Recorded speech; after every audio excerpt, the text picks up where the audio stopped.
नमस्कार दोस्तों, मेरा नाम है सतीश मीणा और आज मैं आप लोगों के लिए लेकर आया हूं राग के विविध रूप। क्या आप जानते हैं ये पिद्दी है। ये पिद्दी कह रहा है कि आप जानते हैं कि रा फॉर रज्जू, रज्जू के विविध रूप, रज्जू को कितने तरीके से जो है प्रयोग में लाया जाता है। तो मैं अभी आपको कुछ ही मिनट में आपको बताने वाला हूं कि रा के कितने प्रयोग है। आप जानकर हैरान होंगे। जैसे कि अगर मैं आपसे कहूं कि रा जो है, ये रा अगर आप इसका प्रयोग अगर आप ये शकर के साथ कर रहे हैं तो इसमें अगर आप रा का प्रयोग करेंगे तो इस तरीके से जो शब्द बनता है वो ऐसा श्रम बनता है। ठीक है, रा का प्रयोग श्रम बन गया। जैसे कि मैंने कहा आपसे श्रमिक, ठीक है, श्रमिक बन गया।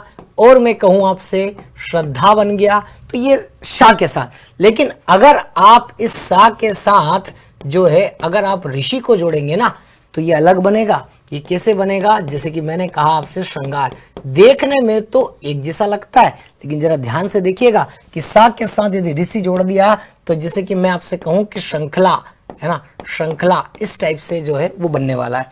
और जानकर ताज्जुब यहां पर आपको होगा कि आप यहां देखेंगे कि अगर इस सा के साथ आप इस रा को मिलाते हैं आधे सा के साथ, कुल मिलाकर स्वर रहित वर्ण शाह जो दोनों तीनों शाह है इनके साथ रा मिलाते हैं तो आपको जानकर हैरानी होगी कि ये आपका स्रा जो है वो कुछ इस प्रकार से स्त्रोत बनता है।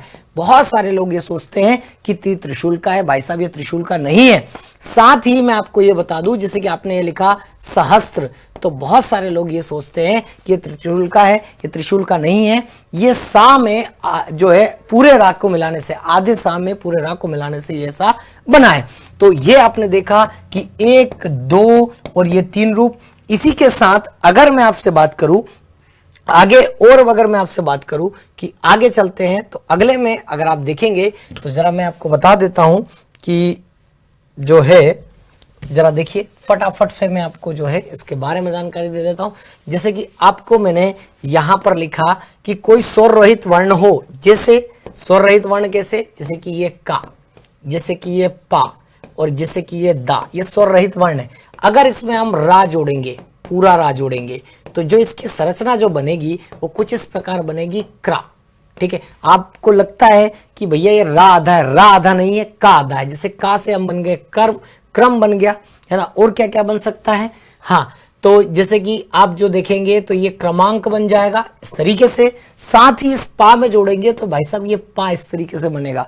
तो इस पा से आप बना सकते हैं प्राण, इस प्रा से आप बना सकते हैं प्रिय। ठीक है, इस तरीके से। तो ऐसे वर्ण जिनमें आधे वर्ण होते हैं रा के पहले, उसके रा का क्रम इस प्रकार बनेगा। जैसे कि ये दा है, इसमें रा जोड़ेंगे तो ऐसे द्रव बन गया। और अगर हम ये कहें तो द्रव्य भी बन सकता है इस तरीके से। तो कुछ प्रयोग आपके ये आपके रा के रहे। इसके अलावा यदि रा में किसी भी वर्ण में खड़ी पाई नहीं है तो जरा आप देखेंगे डा आधा है और आपका टा आधा है। अगर इसमें खड़ी पाई नहीं है और इसमें अगर आप रा जोड़ रहे हैं तो कुछ इस प्रकार से बनेगा ये ड्रा। तो ड्रा को आप बना सकते हैं ड्रम, जैसे कि ड्रा में ऐसे करके आप ड्रेस भी बना सकते हैं। फिर आप देखेंगे कि टा में रा जोड़ा तो आप यहां से बना सकते हैं ट्रक। और जैसे कि आप यहां पर बना सकते हैं ट्रेनिंग। क्या बना सकते हैं? ट्रेनिंग। तो आपको जानकर हैरानी होगी कि जब डा और टा आधे हो उनमें अगर हम रा जोड़े तो आपके कुछ इस प्रकार से बनते हैं। इसके अलावा अगर मैं आपसे बात करूं आगे, तो आगे में आगे बढ़ने में हम देखते हैं कि आपका जो है ये किस प्रकार से बनता है। तो जरा देखिए, बहुत शानदार तरीके से रा के प्रयोग मैं आपको बता रहा हूं। और इन रा के प्रयोग में आप यहां पर देखेंगे कि यदि रा में अगर आप जो है ये जोड़े, जैसे कि आधा रा है और उसका प्रयोग आधा रा मतलब स्वर रहित रा, अगर आप इसको लिखेंगे स्वर रहित रा, ठीक है, स्वर रहित रा है और उसका प्रयोग जैसे कि आपने किया तो मैंने कहा कि आशीर्वाद, आशीर्वाद। ठीक है, तो स्वर रहित रहा, ये स्वर रहित रहा उसके ऊपर लगता है जिसके पहले आता है। आप बोल के देखिए आशीर्वाद। जैसे कि आपने यहां लिखा कर्म, है ना, तो मां के पहले रहा आ रहा है। जैसे आपने लिखा यहां पर अर्चना, ठीक है, तो जो है आपके चा के पहले जो है रा आ रहा है। इसके अलावा जैसे कि मैं यहां पर लिखूं पार्वती, तो आप यह देखेंगे कि वो जो है वाक्य पहले आ रहा है। और इसमें ऐसी स्थिति में इस राग को रेफ बिंदु कहा जाता है। क्या कहा जाता है? रेफ बिंदु कहा जाता है। ठीक है, इस राग को क्या कहा जाता है?